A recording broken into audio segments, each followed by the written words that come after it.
Сайн байцгаана хүмүүс үзэгчтэй манай бэлгийн нус товч подкастын нээлж дугаар үзэж та бүхэндээ өрхөд бэлэн боллоо. Бид нар татварын түүхийн талаар бас та бүгдээ тусгай дугаарыг үргэлжлүүлэн хүргэж байна. За ер нь бол үндсэндээ үзэгч та бүхэн маань хэрвээ одоо анзаарч байгаа бол бид нар бол ер нь голцоо дандаа Монголын ер нь шашны таны хүчрэг шаш яриад байгаа юм байхгүй л да. Гэхдээ энэ бол дэлхийн түүхийн, Монголын улс төрийн түүхийн, дайн байлдааны цэргийн түүхийг ярьдаг байсан бол за бас энэ ард нь болж байгаа энэ татварын тогтолцоо ер нь бол энэ санхүүгийн системийн талаар бас ингээд давхар хүргэж байгаа. За мөн та бүхэнд бас миний нэг айдлаар маш их зүйлийг бас шинээр сонсож, судалж, суралцж байгаа гэдэгт бас итгэлтэй байна. За тэгээ манай нэвтрүүлгийг бас үзэж та бүхэн маань дэмжиж лайк, шеэр, сабскрайб тавьчаа манайхаа. Заавал дараарай. Баг хаад 2 орсон. Тий, баг хаад 2 орсон. Бид тэл хаант улсыг 80 жил оршин тогтноос гэдэгт бол анхудаага сонсож байна. Ер нь бол ер нь судалж байгаа. 80-ад жил оршин тогтносон. Ер нь бол Монголын эзэнт гүрнүүд их удаан оршин тогтносон. Тий. 80-ад жил бараг одоо Юан ус 108 жил тийм ээ. Цагаатаа хаант ус бас яг адилхан. Тэгээд дуссан байх нь шүү дээ. Тий, Алтан орд бас 200 хэдэн жил оршин. За тэгээд бас дээрээс нөгөө олон мангуудтай нөгөө тад үзэж нөгөө олон хааны мандаттай нөхдүүд бас ингээд гараад ирж байгаа. Тэгэхээр тэд чинь ер нь бүгдээрээ л би ч одоо Чингис хааны удан, би ч тэрний удан, би ч энэний удан. Би Алтан би одоо яалтчгүй юм да үнэхээр. За тийм байна. Тэгээд өөр хооронд нь бас тодорхой хэмжээгээр зөрчил гарах нь бас яалтчгүй юм да. Тийм байна. Цаанаасаа л гарна одоо нэг ийм олон болж байгаа. За ингээд нөгөө Монголын баг хаадын үе бол олон хаадуудтай, олон хууль даануудтай, олон одоо үзэл санаа, ашиг сонирхлын зөрчилтэй толгоогоо мэдсэн хаад ноёд ихтэй. Баг хаан ноён олонтой. Тийм байна. Олон хангуудтай хэцүү жил байж. За энэ болгоныг одоо нэгтгэх Батмүх Даян хааны үе дээр дуссан. Ер нь яг нэг өмнө нь Эсэн Тайш хаан гэдэг ойрдын хаан нэгтгсэн. Монголыг за ер нь ганц 2 жил хүрсэн үү? Энэ хаан тэгээд бас хусуулсан байхгүй. Ер нь Монголыг нэгтгсэн хүн л бас жоохон хэцүүтэй. Яагаад бол Эсэн Тайш чи ямар алтан ураг юм уу гэд бас зөрчилдөөнч бас байсан. Зөндөөл юм болсон. Халах хойрд оройж хуваагдана. Тэгээд ер нь бас нэлээд цүүн цаг. Ер нь бол хоорондоо их байлтна. Тийм л цаг л да багаад үед чинь. Нэг харамсалтай юм хэлий. 400 жил монголчууд бие биентэйгээ байлцсан түүхэлтэй. Багаад үед чинь 400 жил иргэний дай хийсэн улс ер нь одоо энэ манай гариг дээр нь байна уу? Иргэний дай өвөр хоорондын дай гэж ярьж байгаа ш дотоодын дай 400 жил нэгнтэйгээ байлтцсан. Бас их харамсалтай юм болж байгаа юм л да. За ингээд дараад нь Эсэн Тайшаас хойш эргээл тараа бутарцсан. Тэгээ ингээл бас байж идэл чинь Батмүх Даян хааны нэгтгэл гэж нэг юм болсон юм аа. Батмүх Даян хаан Монголын түүхэнд хамгийн олон жил буюу 46 жил төр барьсан Монголын эзэн Чингис хааны угсааны хаан байсан. Даян хаан одоо реформ хийсэн буюу одоо шинжилэл хийж байгаа байхгүй. За ер нь бол одоо татварыг ер нь цэгцэлье. Тийм болохоор зэрэг одоо татварын системийг ер нь дахин цэгцлэх хэрэгтэй гэд цэгцэлсэн. Тэгээд 6 түм Монгол гэж энэ үед одоо үүссэн. 6 түм Монголыг одоо дотор нь одоо баруун түм одоо юу штэ ойрдын баруун Монголын 4 ойрдын одоо 4 түмэн ойрд 40 түмэн Монгол гэж байгаа штэ. За тэгэхээр энэ чинь зэрэг одоо энэ Батмүх Даян хаан чинь нэгтгэхэд авсан. Энэ ингээд 4 түмэн ойрд дундаа 40 түмэн Монгол өвөр Монголын газар нутаг буюу өмнөд Монголын газар нутаг дээр одоо 6 түмэн Монгол гэдэг одоо ингээд бас байсан. Энэ чинь нэг Монгол хуваагдсан л үе л дээ. Бас их ядаргаатай. За тэгээд энэ болгон дээр болохоор Батмүх Даян хаан ер нь санхүүгийн нэг юм нэгдсэн төвлөрлөгөө ер нь гаргая гэдгээ үзээд татвараар хэмжих эрх чөлөө гэдгийг бас гаргаж ирсэн. Яа чи ямар сонирхолтой нэр үү? Тий, татвараар хэмждэг. За ингээд татвараар хэмжчихэр чинь зэрэг одоо бас одоо нөгөө нэг эргээл нөгөө нэг мал хөрөнгө одоо юу гэдгийг тэр нь одоо байгаль тэр штэ. Батмүх Даян хааны үед одоо байгаль тэр нь байсан штэ. Арьс одоо үсээ өгөхийн хажуугаар тийм болохоор зэрэг ер нь бол малны одоо хааны цэрэгт одоо ингээд мал нийлүүлээ. Малаар татвар авъя. За цэргийн албыг бол мэдээж хэрэг хаана. Тэгвэл цэргийн албыг энэ үед бол ер нь 10-аас 20 жилээр хаалгуулдаг гэсэн тийм бас баримт байна. Гэхдээ баг бүх залуу наснд цэрэгт зориулагдчихж байгаа гэсэн тийм янз янзын судалгаа байна. Тэгэхэр чин зэрэг ямар ч лсэн бүгд л байлддаг, цэрэг л байдаг байж ямар ч хэлсэн энэ үед нийгэмч тэгж шаарддаг байж.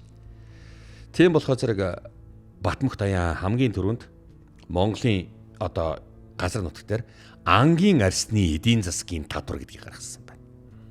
Ангөрөө энхийн цагт ангөрөө хийдэг нүүдэлчд. За арсны татвар, тарганы арсны татвар юу вэ?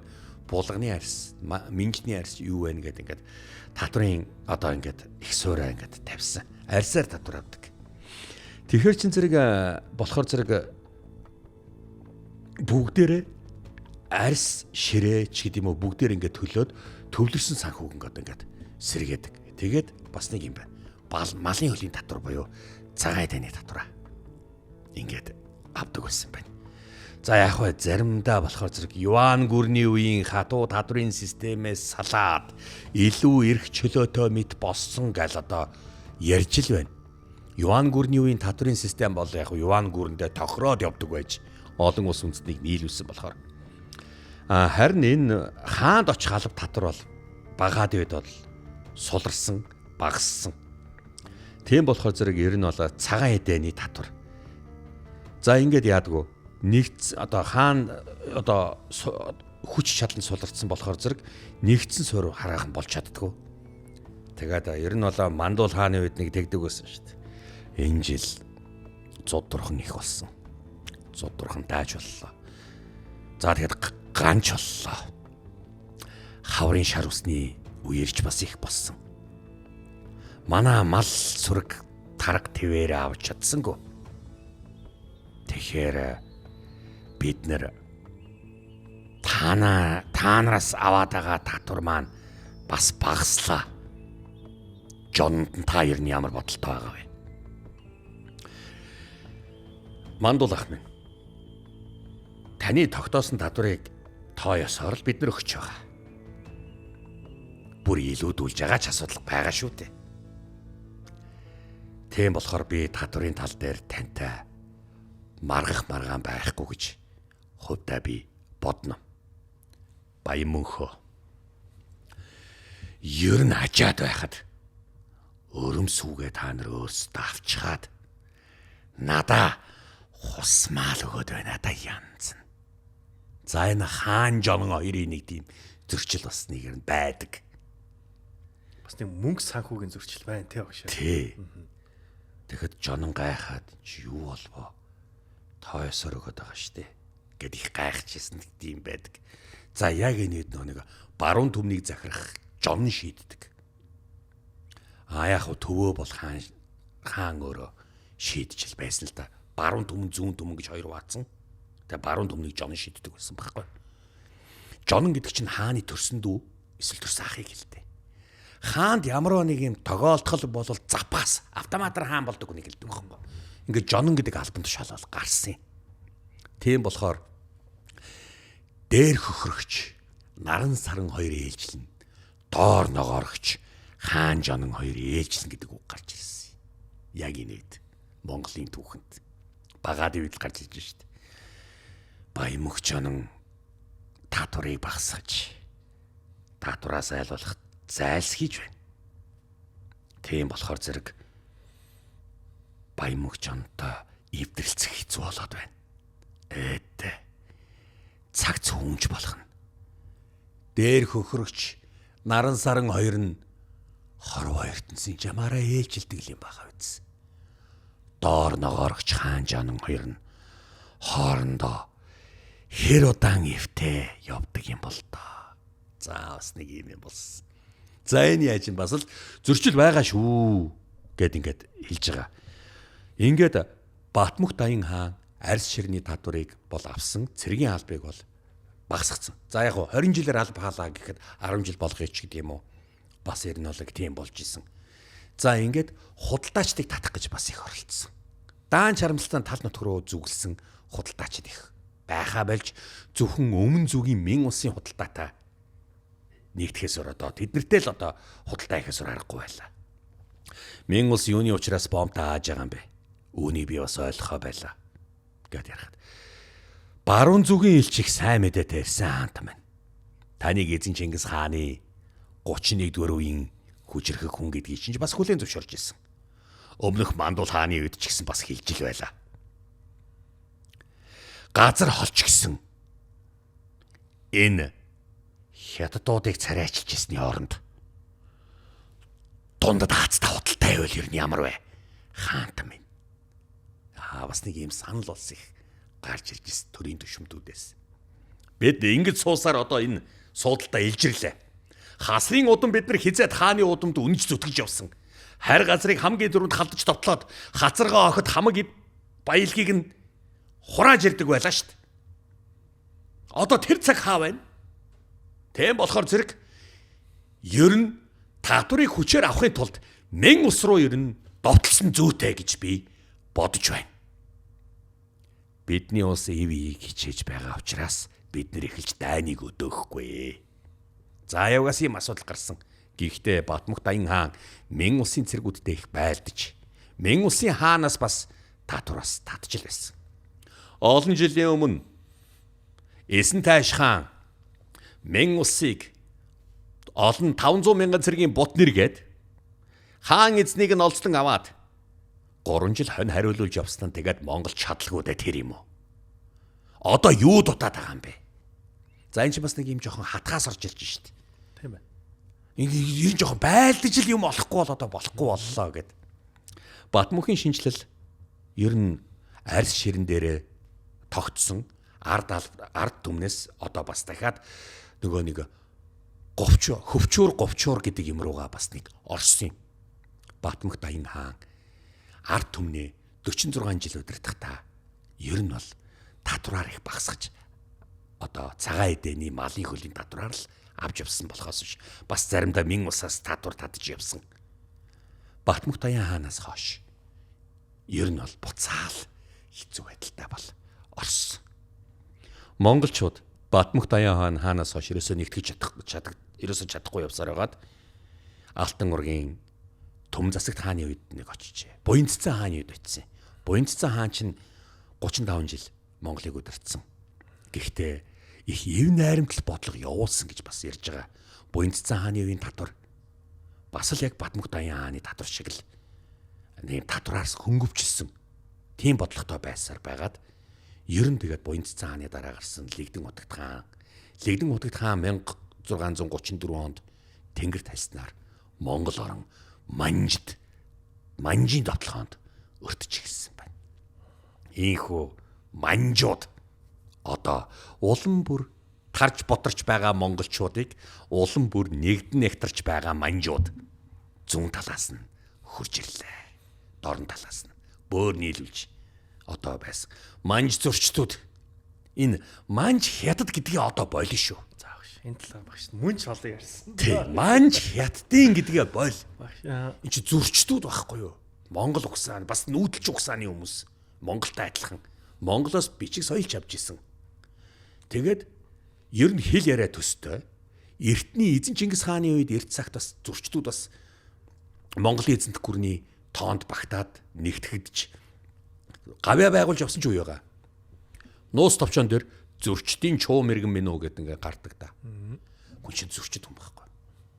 Зөрчин, хамниган, тунгус, эвэнк за ийм үндэстэнгүүд байхгүй юу? Хятад биш шүү. Манжууд. Манж гэдэг үндэстэн гарч Төв Азад игнэшгүй хүчээ ноёлох цаг нэрсэн. Юм ээлжтэй. Манжууд өвөр Монгол манжид дагаар орчээ. За дараад нь Халах Монгол дагаар орсон. 1636 онд өвөр Монгол дагаар орсон. Халах Монгол 1691 онд манжид дагаар орсон.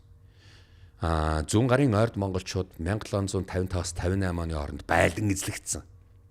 Манжууд дараад нь Дорн Туркестаныг эзэлсэн. Тэгээд төвд игч мэдлэлтэд оруулсан. Хөх нурын цайд малшаа эзний гол дээд Монголын монголчуудыг ч бас өөрийн мэдлэлтэд оруулсан. Өөр Тайван Хайнаныг ч бас эзэлж авсан. Тентхийн Полинезүүд их шүү. Тэнд Полинезүүд байсан шүү дээ. Тэгэхэд эзэлж аваад маш том газар нутаг буюу Манзуу, Даачин буюу манжийн их ариун ус гэдгээ байгуулсан байхгүй. Бид нар энийг нөгөө дайчин гэж байгаа шүү дээ. Яриад байдаг Тий. Даа том чин ариун. Их ариун ус. Аа. Яг нэг даачин гэдэг нь бичигдэхдээ дайчин ус гэдэг. За яг дайчин ч яриан дунд л нэг юм болсон. Яриан дунд нэг юм болсон. Манж дайчин усын үе гэж одоо гарч ирнэ. За Нурхаач Баатрийн байгуулсан. Тий. Лигдэн утгатай үед байсан шүү дээ. Тий. Лигдэн утгатай үед байгуулсан. За ер нь бол тэгээ дээрэм тонуулаар эхлээд байж байгаа сүүлдээ өвөр Монголыг дагаар оронгууд нь Манжийн хааны нэг бодлого байдаг шүү дээ. Бас дайснаа зочин болго зочноо нөхөр болго гэсэн нэг тийм.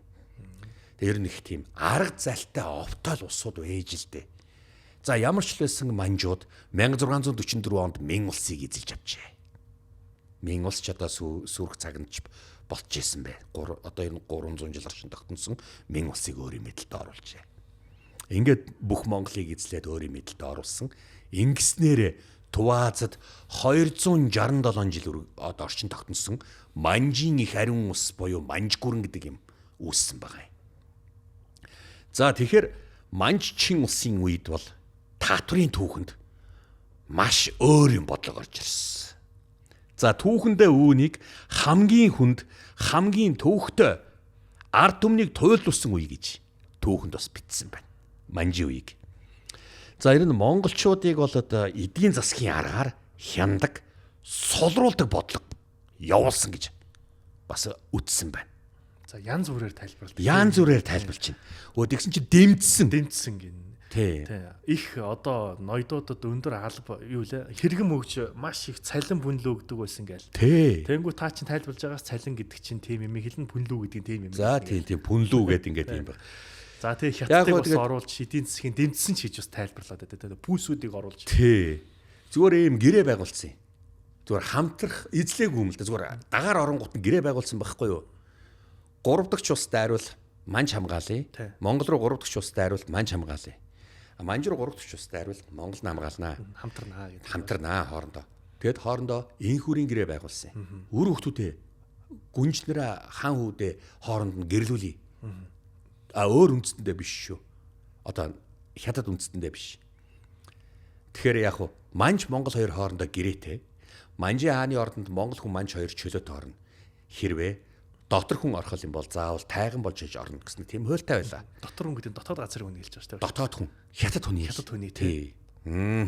За ингээд дайн болох юм бол Манж Монголоос уйграас бэлэн зэрэг татагдана. Олон жилийн дараа Манжгүрэн хэрвээ сөнхөл юм бол ганцхан Монгол тусгаар тогтнож үлдэж болно гэсэн юм гэрээ байдаг байхгүй. Энэ гэрээгээ хийдсэн байхгүй.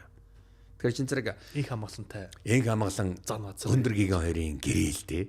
Тэгэхээр чин зэрэг өндөр гигийн зовлонгой байсан байгаа. Бид нар дандаа л эдийн засгаар гацагдчих байгаа. Одоо энэ тал нутгийн эдийн засгийг юнгот нь за тэгвэл хятадын худалдааны пүүсүүдийг заавалчгүй тал нутагт хатуу хараа хяналтаа оруулж явах болно гэдэг. Хугацаатай оруулна. Худалдаачдаг ч гэсэн. Тэгээд дээрэс нь тэндээ очиод монгол хүнтэй амьдарч Монгол айл тонч болохгүй. Монгол хүнтэй гэр бүл болж болохгүй. Хэрвээ хугацааг нэг өдөр л хэтрүүлсэн болвол нэг жил явах ПУ авдаг байхгүй. Виз гэсэн. Нэг л өдөр хэтрүүлсэн болвол тэр хятад худалдаач нь хизээж тал нутагт дахин цагаан армийн хойно хөл гიშгэхгүй. Бас хатуу арга хэмжээтэй. Монголын ноёдууд жил болгон Манжийн дундад өмнөдийн далайн ордон дээр очино. Жуннанхай гэдэг ордон байдаг. Жун дундад гэсэн үг. Нан өмнөд. Хай далай. Дундад өмнөдийн далай буюу Жуннанхай гэж байгаа байхгүй. Жуннанхай ордонд очиод Манжийн хаанд мандал өргөж золгоно. 9 цагаанаас өгөх. 9 цагааны татраад гарч ирнэ. Тэгжээтэл яах вэ? Манжийн хаан хариуд нь цол хэрэгэм, отог джинс, тэгээд цалин пүнлүү юу гэдгийг ингээд өгнө.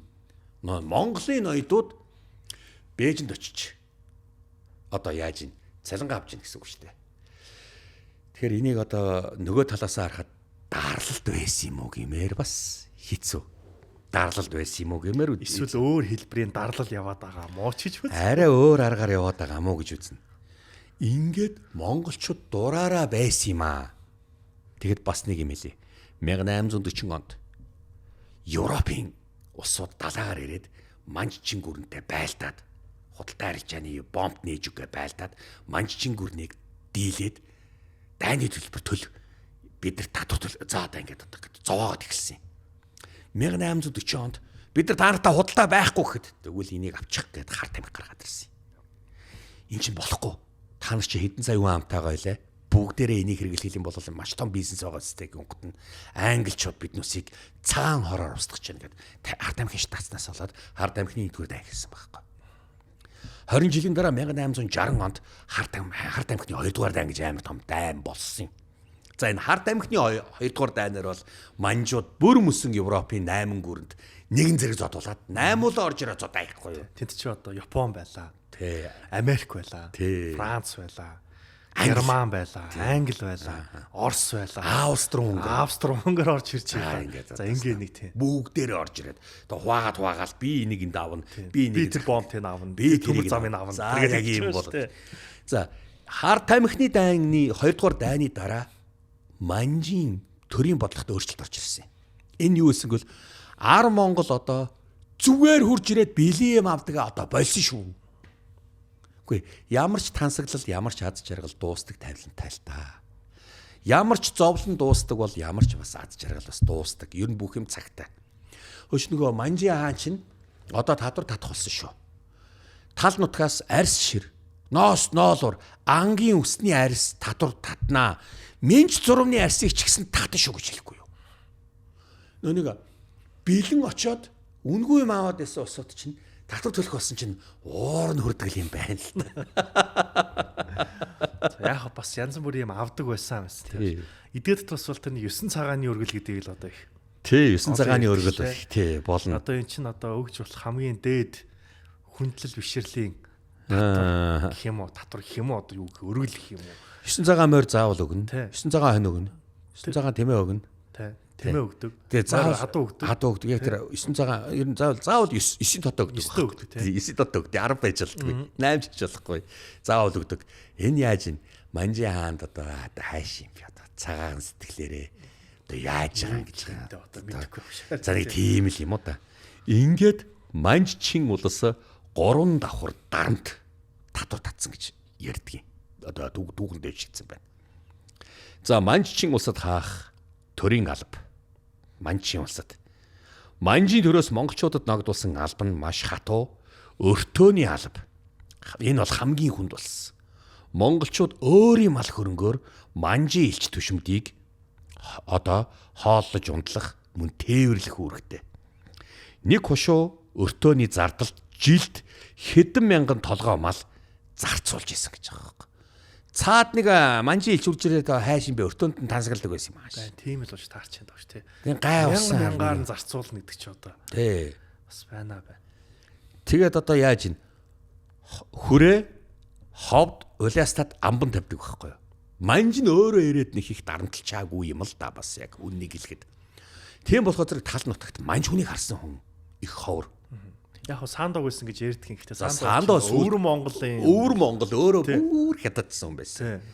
Тэгэхээр чин зэрэг нэг юм байгаа. Манжийн одоо энэ явц сүлдээ хятадыг эзэлсэн шүү дээ. Их иргэншлийг эзэлсэн болохоор энэ иргэншилтэд уусах явц гарч ирсэн болохоор манж үндэстэн 9 сая манж үндэстэн өнөөдөр хятадд тоологддог. 9 сая манж үндэстэн 9 сая л үүх түүхээ хил бичиг үсгээ хил соёлоо мартна гэдэг одоо энэ иргэншлийг эзэлсэн байхгүй маш том аягтай байх уу цайруу нэг яотон гүүгээ орчихгүй юу өсрөө орцсон гэсэн л үг байхгүй чинь тэр том иргэншлийг чинь яаж устгах юм бэ автгаас аргагүй болдог байхгүй тийм болохоор яванда би манжоним гэж ярьдаг хүн байхгүй болсон воши манзоорэн гэдэг ярьдаг хүн гарч ирсэн байхгүй. Яг манж хэлээр би манж хүн гэвэл би манжан юм гэдэг байхгүй. Бичгийн хэл дээр нь би манжа нялма гэж бичтий. Бичгийн хэл дээр хүнийг нялма, ярианы хэл дээр ним гэж хэлдэг. Энэ үсэг, и үсэг, эм үсэг би манжан юм гэж хэлдэг байхгүй. Би монгол хүн гэвэл би монгон юм гэж хэлдэг байхгүй юу? Манж хэлээр яри гэвэл. Тэгсэн чинь воши манзоорэн гэдэг хүн гараад ирэхгүй юу? Ятадчаад эхэлж шít энэ ч одоо. Тэр иргэншил давтаад эхэлсэн.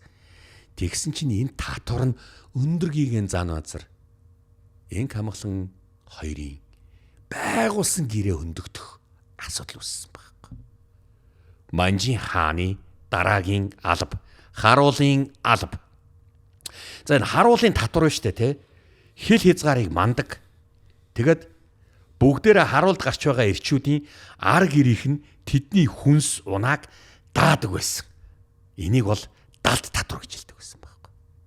Чи алба ингээд хилийн харуул болсон чинь зөвхөн танаа гэрийнхэн чамд одоо хоолунд өгөх нь шүү дээ. Юу вэ тэр улс цэргээ олох яасан бэ?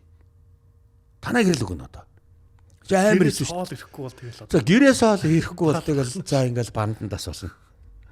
Тэгээ Манжийн хааны хугацаагүй цэргийн алба. Манж улсын энэ явуулсан дайн болгонд монголчууд цэрэг гаргадаг, зэвсэг гаргадаг, агт мороор хангадаг, үүрэг хүлээдэг. Одоогийн Сүхбаатар аймаг чинь Даргангад хамаарагдчихсэн Даргангийн хошуу. Манжийн эзэн хааны Даргангийн 5 гар буюу төмөр сүргийг одоо сүргийг харуулдаг байхгүй. Төмөр сүрэг гэдэг байсан байхгүй. Тэгэхээр чин зэрэг дайны агт морд Дарган Сүхбаатар аймагаас татдаг байхгүй. Чин тийч Сүхбаатар аймагт Манжийн цэргийн агт бэлчдэг. Хоол хүнс болох үхэр гар, ямаа гар, хонь гар, тэмээ гар гэдэг явдаг байхгүй. Одоогийн одоо Сүхбаатар аймаг тэр үедээ Дарган гэдэг байсан байхгүй. Сэцэн хаан аймгийн Дарган гошоо. Тийм байсан. Тэр чин зэрэг тэнд байгаа байхгүй. Тэр тэндээс татна. Бас нэг сони юм байна. Хүнд ялт гэмт хэрэг хийсэн хүнийг Монголын говь цөл рүү цөлдөг байсан. Тэгээ Монголд цөлөгддөг байсан байхгүй. Монгол руу цөлдөг байсан байхгүй. Тэгэхээр бас энэ Монгол руу цөлөгдөн гэдэг чинь бас манай монголч бас нэг цөлгийн газар л бас болж хувирж л дээ. За тэгээ дараад нь хошуу дотоодын татвар. За хошуу бүр өөр ингэсэн төсөвтэй. Ингээд энийг ард иргэдээсээ бүрдүүлдэг. Түшээд хаан аймгийн Дархан бэйлийн хошуу, ноён, мань озар ард иргэдээсээ хэтэрхий их татвар татснаас олж ард иргэд нь ам зуулах нь алдран аянда бослог болж аюушаар жирийн нэгэн ядуу ард алдарч явын хүү аюушаар удирдуулан цэцэг нурын дугуулan үсчээ гэж гардаг штэ. Ард аюуш. За одоо ингээд одоо яаж ин нөө нэг Сансраад оржийн хошуу гэж бас байдیں۔ Сэцэн хаан аймгийн Сансраад оржийн хошуу. Нөө ноён нь өөрсдөө ард иргэдэд шулаад эхэлдэг. Ийм болсон. Хошуун татвар. Чи энэ хошуунд амьдарч байгаа үст тий. Энэ хошууны ноёны хин гэдэг мэдхүү? Мэднэ. Тэгвэл чи энэ хошууны ноён ямар татвар авдгийг чи мэдхүү? Мэднэ. Тэгвэл тэр алба татврын төлөөрөө. Цаагаараа энэ ноён чинь Манжид бас Манжийн хаанд өргөл барьц барьж энэ татварыг чинь авч явж байгаа юм. Амар юм болж ирсэн байхгүй. За энэ харт амхны ядгуур дайнаас хойш бас асуудал шүү. За ноёдын зардал гэж байгаа юм. За энэ яаж ин хошооны засаг болон тамгийн газрынхан ажилчид нь тэгээд цалин ахын зардал гардаг. Манжууд өөрсдөө хятадын худалдааны пүүсүүдийг тал нутг руу оруулдаг. За энэ тал нутгийн худалдааны пүүс бол Монголын тал нутгийн эдийн засгийн эргэлтийг явуулдаг байсан нь үнэн. Манай ноёд өөрсдөө очиж зээл авдаг байсан байхгүй. Манай Монголын ноёд нь өөрсдөө очиод тэдэн ам хоргоо авъя, тэдэн оргоо торг авъя, тийгээд зээл авчдаг. Нөгөөдөл нь хаяа. Ноён та энд гарын хийгээд арнаа гэд ингээд бүх данс тооцоо гаргаад иддэг. Та хэрвээ энэ өрөө төлөхгүй бол би Манж амбандаа гомдол мэдүүлнэ. Тэгээд Манж амбан Бээжинд Манжийн хаанд мэдээ өгнө. Таны одох жинсийг хийсгэн гэл юм болдог. Хаалхын заяа буян барагдах болоогүй байна муу данжаад минь. Мулууха минь аматад хаяа. Тана хаалхын заяа бүгдээрээ энэ өрийн хар данс дэвтэрт орсон шүүч гэдэг юм. Ингээл бас ийм юм болно. Манай ноёдууд өөрсдөө ч зээл авчаад байдаг тийм тохиолдол байгаа. Тэр зээлийг нэг тоолсон байдаг шүү дээ. Шинэ усаа байгуулах гал бас нэг баахан зээл аваад бөөн зээл аваад нийтдээ барин нэг орчин цагаар бол нэг $800,000 юм байлуу да. Тий. Дайны их зээлүүд оюутууд их авдаг байсан юм байлээ гээд. Монгол хүнд байдгийм үү? Нүүдэлчин хүнд байдгийм үү? Би нэг юм ойлгодгүй. Яас их зээл авах дуртай. Тэгээ зээлөө эргээд өгнө гэж гонч байхгүй харин тий. Дандаа гол гарна. Гэхдээ уул нь ийм байгаагүй дээ. Эзэн Чингис хааны үед ийм байгаагүй дээ. Чингисийн үеийн Монгол арай ийм байгаагүй дээ. Энэ манжууд арай энэ хитрхи их бэлэнчлэх сэтгэлгээнд автуулчихв. Одоо ч тийм штэ монголчууд. Хэдэн төгрөг зээлэх байхгүй. Чи тэгвэл хий нэгнээс зээлж чадах уу? Одоо зээлүүд хүн олдохгүй байна. Чи олчих чадах уу? Заавал нэг. Энэ манай ноёдууд энэ ингээд очиж өөрсдөө их авдаг байсан. Тэгээд эн чинь яаж юм? Хяагаа цалинжуулж штэ. За нэг асуудал ингээд үүснэ. Тэгэхээр яаж юм? Энэ Монголын ноёдын аж ахуйн зардал руу одоо ордог. Бээжээ очих зардлаа хүртэл өөрсдөө гаргадаг байсан байгаа байхгүй. Үүгээрээ би энэ зээл өгöd байгаа хятадын энийг пүүсүүдийг, данжаадуудыг нэг одоо луухаануудыг муулж байгаа юм алга. Бодит байдлаар бас яг манай ноёд өөрсдөө очиж тэднүүсийн идэж болчдөг. Хавханд нь орчдөг, барьцаанд нь орчод байдаг байсан юм аа. Энийг нь бас хэлэх хэрэгтэй. Данжаад гэдэг нэг үг байгаа шүү дээ. Би чамд ингээд гэж. За. Би чамд энийг данжлая. Чи надад нэг 20 бөхч гэдэг байхгүй. Хаяа дансанд бүртгэлээ гарын хийгээ дарнаа гэд ингээд авчдаг. Данжлая. Одоогор ламбард байхгүй. Барьцаалан зээлэх одоо үйл ажиллагаа явуулдаг хятадыг данжаад гэдэг байхгүй. Тэр процессыг нь тэгвэл данжлах гэн. Данжлах. Тэрийг нь зохицуулж байгаа хүнийг нь данжаад их юм бол. Тий. Би одоо ингээд цамцаа тайлаач гэдэг юм уу. За би энийг данжлая гэдэг байхгүй. 3 хоногийн хугацаанд нэг тэдийг өгчөөч. Би 3 хоногийн дараа би чамд өгье гэдэг байхгүй. 10,000-ыг өгчөөч гэдэг юм уу. Би чамд 11,000 ядаж. Чи заавалчгүй өсгөж өгдөг байхгүй юу? 10-ыг өгчөөд 10-ыг өгдөггүй. Энд чинь яаж юм? Заавалчгүй нэгээр ч гэсэн өсгөж өгдөг юм. Зүгээр зээл юм байдгийг. Зээл авсан тохиолдолд хүү бодогддог л байхгүй. Өгөн гутанд би чамд 11-ыг өгнө штэ. Тэгүн гутанд би буцаа цамцаа аваад өмсчихчихлээ. Одоо ингээд энэ юу ламбард маяг юм байхгүй. Тэгээ энийг данжлах гэдэг чинь ийм утгатай юм. Тэгээд энийг хэрэгжилж байгаа хүн данжаадууд л гэдэг байхгүй. Энэ хятадын данжаадуудаас их одоо бүр зээл аваад бээж очих хүртэл цартал авчихсан ийм асуудал гардаг. Хошуу ноён жилд бүр 3 жил тутамд Бээжинд очиод Манжин хаанд бараалхдаг. Энэ аяллаа асар өндөр зардалд хаанд Манжин хаанд одоо 9 цагаан өгнө. Энэ яадаг гэж 8 цагаан морь 1 цагаан тэмээ. За тэгээд бусад бэлгийг ардууд мал хуугаа нийлүүлэн гаргана. За гадаадын өр шулах систем одоо ингээд ийм орсон. За энэ одоо яхаа хятадын пүүсүүд Манжин үеийн одоо хамгийн одоо эрх мэдэлтэй Манжин хаанда захирагддаг байсан хятадын пүүсүүд нь орж ирээд өрөө тавьдаг байсан. За тэгээд одоо энэ хошооны ноёдууд маань одоо гүйцэтгэхийн тулд хятадын за шанши пүүс гэж байдیں۔ Шанши пүүсээр өндөр хүүтэй цай бараа зээлдэг. За би нэг цай авчи, торог авчи, зээлэр авчи гэдэг. Намар малт харгалахаар өгье ч гэдэм үү. За ийм юм болдог. Тэр энэ хүү зээл авсан тохиолдолд хүү бодогдно. Зээлийн хүн сард 3-5 буюу жилд 60% хүрдэг байлаа. Сүүлдээ энэ хошууны өр болно. Нэг хүн зээлсэн ч нийт хошууны иргэд дампууртлаа төлнө. Иймэрхүү байдлаар Манжин хаанд алба говчуур татвар төсөөл байлаа. Манжин үеийн Монголын татвар бол одоо 1860 оноос хойш 1911 он хүрсэн татвар бол тэр чигээрээ янз янзын 8 9 цагааны ч гэдэг юм уу ингээд янз янзын одоо зээлээс ч гэдэг юм уу шулааны л шинжтэй бас байдалд орчод байлаа. Одоо Монголын ард түмэн хоосрох хэмжээндээ очиж гинэ гэсэн үг байхгүй. Энэ байдлаар 1911 он хүрсэн юм аа. Сүүлдээ одоо энэ одоо боли нөгөө нэг манжууд чинь манжууд биш болчих. Нөгөө өндөр гигэн зан базар энх хамглан хаан хоёрын гэрээч утаалтж. За энэ өөрсдийн гэсэн юм а байгуулах уу гэсэн тийм бодол одоо Монголын толгой ноёд удирдагчдын толгойд орсон. Энэхдээ өшөө цаашаа одоо Монголын нутагт идэлбэр газар хэрэглэх алт малт ухах ч гэдэм үү. Бүр олон шалтгаан гарна цэшигийн шинжилгээс олж. Тэгэхээр маш олон юм бүрлдэж Монгол бие одоо 11 оны тусгаар богдгаанд Монгол улсаа байгуулах гэж штэ.